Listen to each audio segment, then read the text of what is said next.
In 2022, I found myself navigating the bustling campus of George Mason University in Virginia as a junior.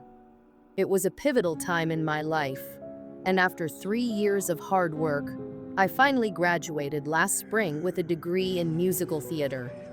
I had to stay an extra year due to some credit issues, but that turned out to be a blessing in disguise. During this time, I took on the role of a resident assistant, RA, to keep myself busy and productive. Working as an RA was a unique experience. There were moments of joy when I could throw events and create a sense of community. I loved connecting with the other students living in the dorms. Organizing movie nights, game tournaments, and study sessions became some of my favorite activities. I enjoyed the laughter, the chaos, and the friendships that formed. But being in RA wasn't all fun and games. It came with its challenges. I had to mediate conflicts between residents, enforce rules, and sometimes deal with difficult situations. Yet, I felt a sense of purpose in my role. I was there to help my peers navigate the complexities of college life. As the spring semester approached, I was excited and a little nervous. I had decided to move in a day earlier than most students to prepare for the busy move-in day ahead. It was a tiring day filled with carrying boxes and helping new students settle in. I barely got a chance to sit down before 3 o'clock when a kid named Brandon arrived. I introduced myself and helped him check in.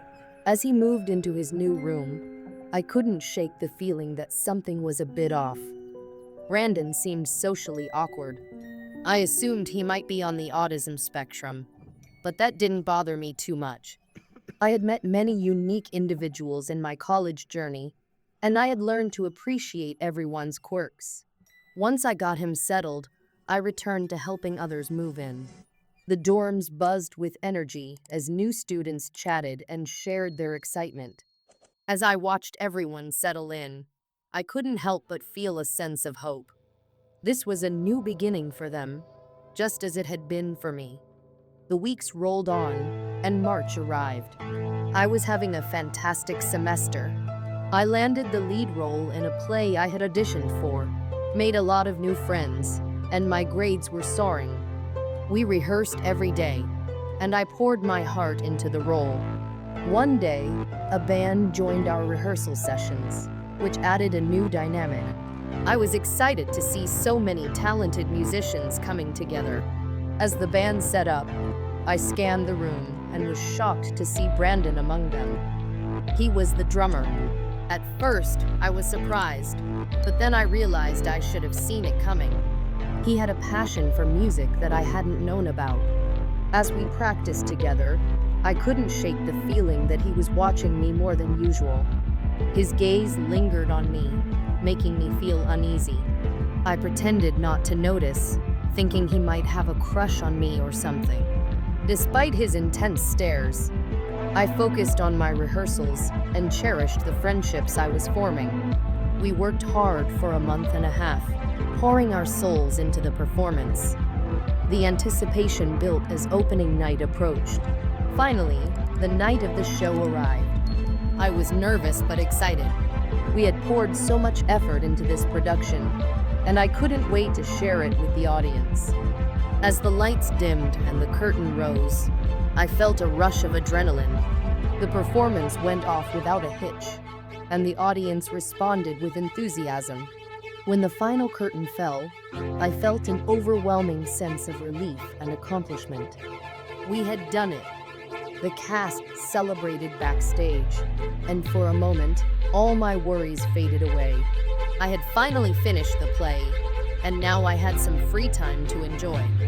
But there was one thing I was particularly glad about. I wouldn't have to deal with Brandon's stares anymore. Although we still lived in the same building, I thought I could avoid any awkward encounters. As April rolled in, there were only 2 weeks left in the school year. I was ready for summer and the adventures it would bring. One Thursday night, it was my turn to work as the RA.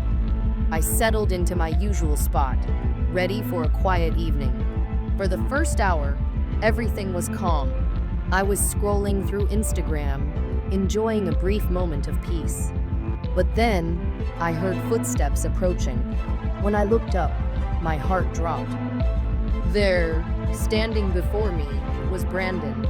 But this time, he was completely naked and smiling.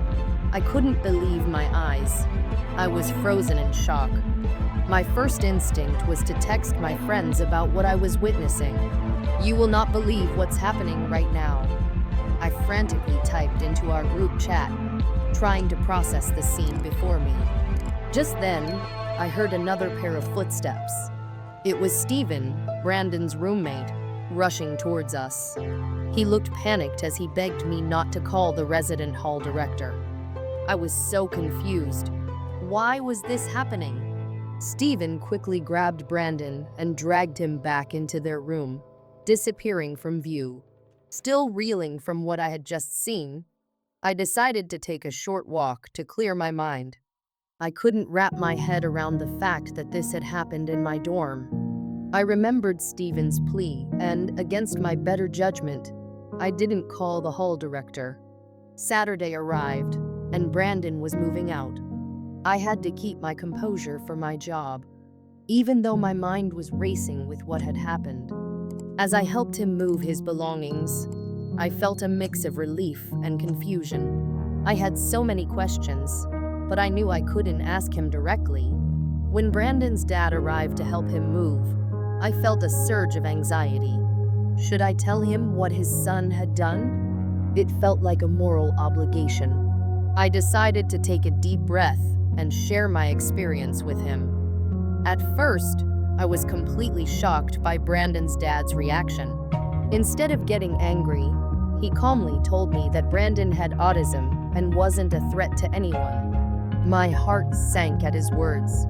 It felt wrong to use autism as a shield for such troubling behavior. I knew that most autistic people wouldn't act inappropriately unless they had severe challenges. I couldn't shake the feeling that something was very off about the whole situation. I began to wonder if Brandon had experienced some kind of meltdown or episode. The memory of his actions lingered in my mind, a dark cloud that overshadowed my thoughts.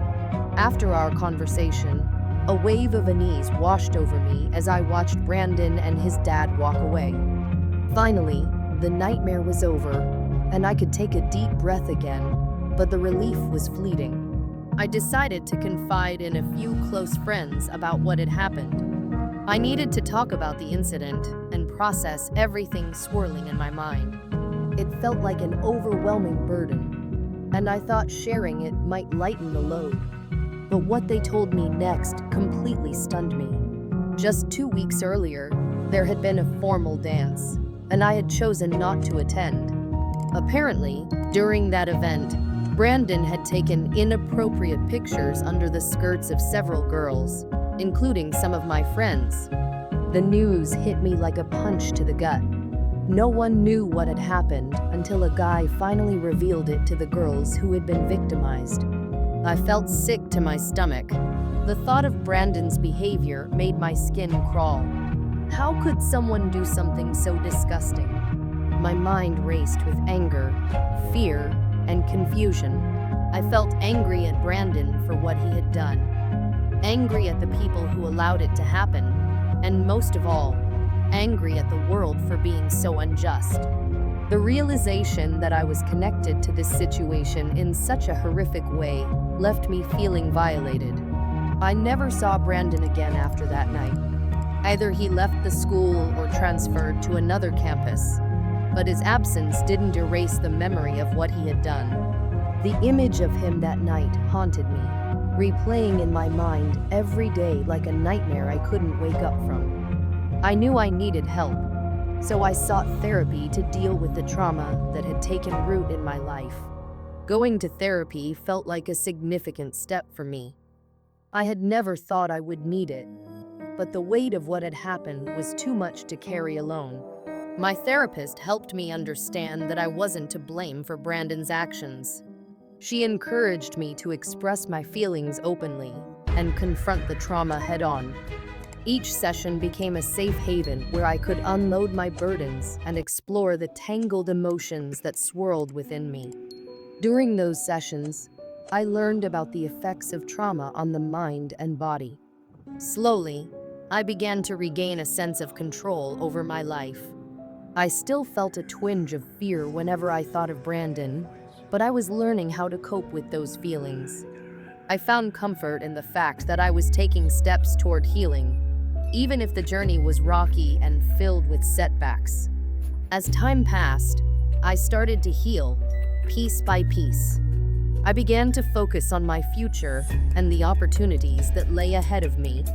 I had dreams of pursuing a career in musical theater, a passion I had nurtured since childhood. Performing was my escape, my way of expressing myself and connecting with others. It was something I wanted to share with the world. However, exactly 20 years ago today, something even more traumatic happened that would leave a lasting mark on my life. As a freshman at San Diego State University, I was living the college dream. I attended countless parties, reveling in the freedom and excitement that came with this new chapter. I was surrounded by new friends, lively conversations, and the intoxicating thrill of newfound independence. But beneath the surface of all that joy lay a darker reality. One specific night changed everything for me. I received an invitation to a Pi Beta Phi sorority party. I had heard whispers about their bad reputation on campus, but I loved to party, and the thrill of the night beckoned me. Despite my better judgment, I decided to go, thinking it would be just another fun night like the many I had enjoyed before. When I arrived at the party around 7:30 p.m., the energy was electric. The music pumped through the speakers, creating an atmosphere that felt alive. Laughter and chatter filled the room, and I felt a rush of excitement as I spotted some familiar faces among the crowd. I greeted them enthusiastically, exchanging smiles and hugs. Among them was Gabby, a girl I recognized from my English class. We chatted about our classes, upcoming projects, and the exhilarating freedom of college life. After a while, Gabby excused herself to use the bathroom. I stayed behind, sipping my drink and soaking in the lively atmosphere. 5 minutes passed, and then something caught my attention. A wallet dropped behind me. I turned around and saw Gabby standing there. She asked me to pick it up, so I stood up and grabbed it for her. I handed her the wallet, but something felt off. Gabby didn't even thank me, which struck me as unusual. We talked for another 20 minutes, but the conversation felt strange. My head started spinning, and I noticed my vision blurring.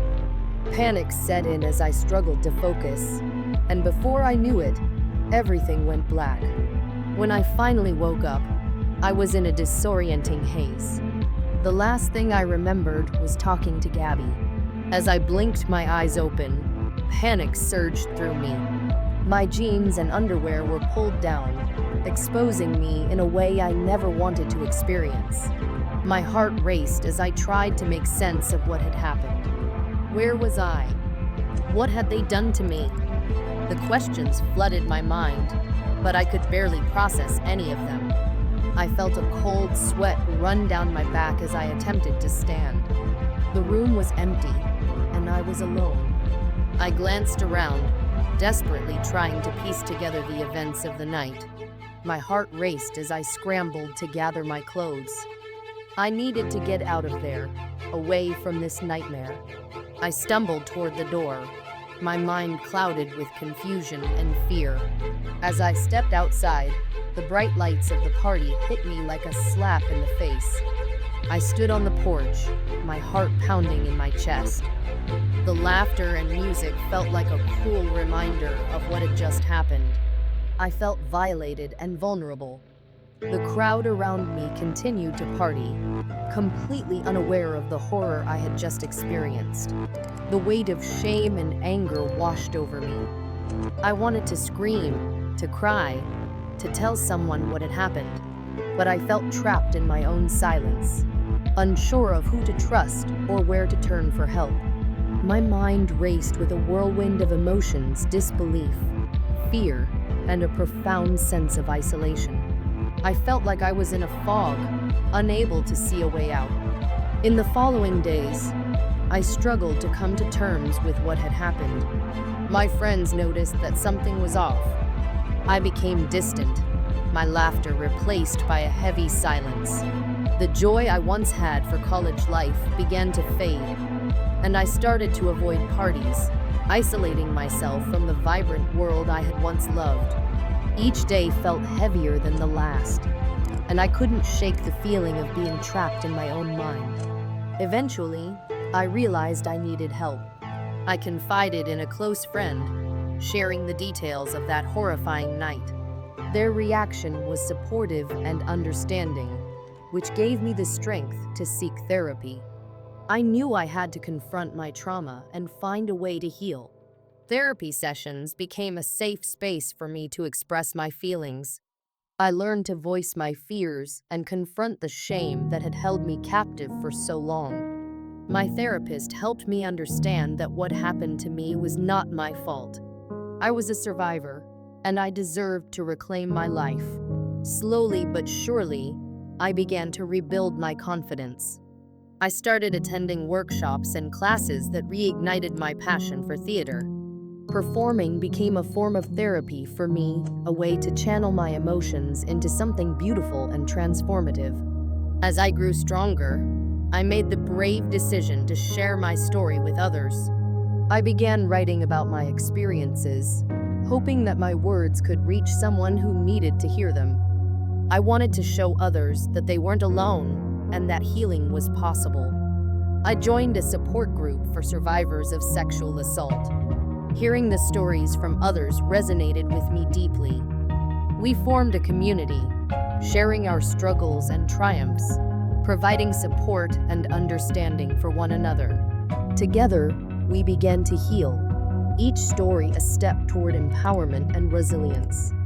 My journey wasn't easy, but I learned that it was okay to ask for help.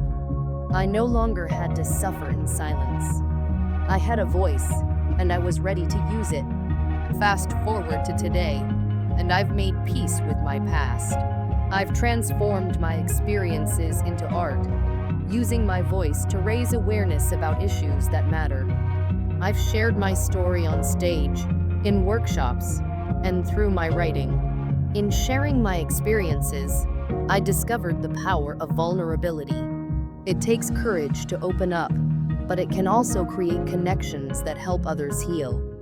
I've met amazing individuals who have inspired me and shown me the strength that comes from community. Together, we are breaking the silence surrounding trauma and creating spaces where people feel safe and valued. Now, as I reflect on my journey, I realize that I am not defined by my trauma. Instead, I am shaped by my resilience and my determination to rise above it.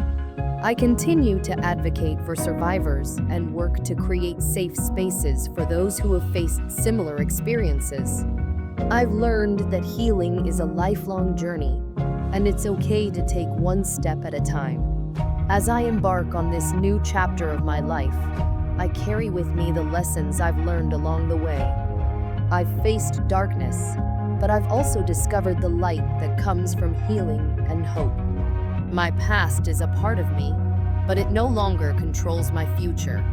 With every step I take, I strive to uplift others, reminding them that they are not alone. Together, we can break the silence and create a world where everyone feels safe, valued, and empowered to share their truth. Through my journey, I've learned to embrace life in all its complexities.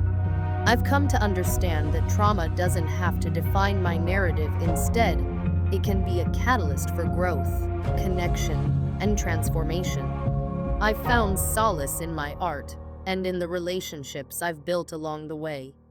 Each performance, each shared story, is a testament to the resilience of the human spirit. As I continue on this path, I remain committed to using my voice to advocate for change. I want to raise awareness about the importance of consent, the need for supportive communities, and the necessity of mental health resources for survivors. I believe that by sharing our stories and amplifying our voices, we can create a ripple effect that inspires others to seek help and find their strength. The journey toward healing is ongoing, and I'm learning to celebrate each milestone, no matter how small. I've started to surround myself with positive influences and engage in activities that bring me joy. Whether it's performing on stage, volunteering in my community, or simply enjoying a quiet moment of reflection, I'm learning to cherish the beauty in life and the connections I've made. As I look toward the future, I'm filled with hope. I know there will be challenges ahead, but I also know I have the tools and support to face them head on. My past may be a part of me, but it no longer dictates my future. I'm reclaiming my narrative, and I'm excited to see where this journey will lead. Together, we can create a world that embraces healing, compassion, and understanding. It's time to break the silence, lift each other up, and shine a light on the path to recovery. No one should ever feel alone in their struggles, and by sharing our experiences, we can foster a sense of belonging and empowerment. So here I am, ready to step into the light, ready to share my story with the world, and ready to remind others that they are never alone. Together, we can rise above our pasts, embrace our truths, and build a future where everyone feels safe, valued, and empowered to be their true selves.